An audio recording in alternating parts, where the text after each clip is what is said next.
the faculty members of CEO Space. This is Miss Sherita J. Hey Sherita, how are you? Oh, I'm just fine. Glad to be here. Well, tell me, what are you teaching here? I teach corporate governance, board development, and also nonprofit, for-profit collaborations. Okay, so specifically at this event, you were teaching, because we were discussing a little bit off camera in regards to grants, and that really piqued my interest. Yes, I taught grant writing and facilitation of nonprofits earlier this week, and I'm so excited to teach it here because these are for-profit businesses that are here, and they have no idea the dollars that they're missing by not collaborating with nonprofits in their communities. Plus, it helps with community sustainability. Give me some, like, the top, I don't know, 3 to 5 tips right now for someone who is seeking or doesn't know anything about getting a grant. What would you suggest they do? You know, they could just do a simple search. You know, like in a Google search, type in grants, comma, and whatever they do. Like, it could be even collecting rocks, believe it or not. Really? They could type in grants, comma, rock collecting. Grants, comma, gang intervention. Grants, comma, CPA. Because they're Chase Bank, ING, so many of these large corporations are even giving CPAs and people with financial literacy experience millions to start teaching financial literacy, and they don't know it. So even in this economy, like if their business was hurting, they could have collaborated with a nonprofit and gotten paid what they're worth, their salary, by teaching financial literacy.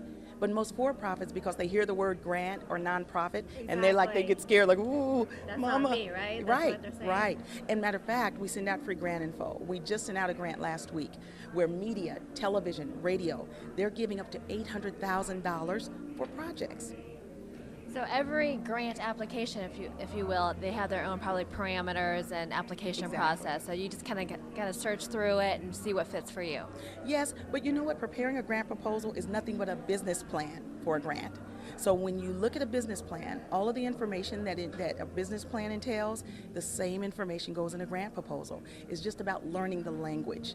Like in the for-profit arena, your customers and clients, that's what you call them. In the nonprofit arena, you call it your target population or your program participants. So when you learn the language, that's usually what keeps people from getting grants. It sounds like when I've sat on grant committees, they say that sounds for-profit-ish. Yeah. So typically, how long from the time that someone completes the application to actually receiving a grant? You know, it varies with each funder, but they do tell you on their guidelines. Like they may say we're accepting proposals until August 1st, awarding by September 30th. And then, so all of them are different, and some of them may only want a 1 or 2 page, what they call letter of introduction, and then others they have maybe a 10 or 15 page proposal. But whether it's 2 pages or 50 pages, they're asking the same questions. And the main 3 things that people should remember: they want to know who is your target population, what are you going to do to serve them, and how are you going to measure your results. That's pretty much it. Well, great advice, and of course, being here at CEO Space, we're so happy to have experts like you here teaching your expertise so that we can all learn together. It's a collaboration. Right. So we love it. Is there any words of wisdom, a success message to all the entrepreneurs out there who are looking to take their business to that next level? You know what? Watch the news. Funders follow the news. So when they see different things that are going on, for instance, murder-suicide rate has increased. They're awarding dollars for marriage counseling, anger management, better communication skills between between married couples. You know, if they watch the news, they'll pretty much know where the funding sources are going. And then also, don't be afraid to reach out to celebrities to work with your organizations. Like right now, we're working with Bill Duke, who's a moving producer. I'm working with a number of NBA stars, NFL stars, because we're showing them how to develop a nonprofit and work in community. And many of them are looking to collaborate with local organizations.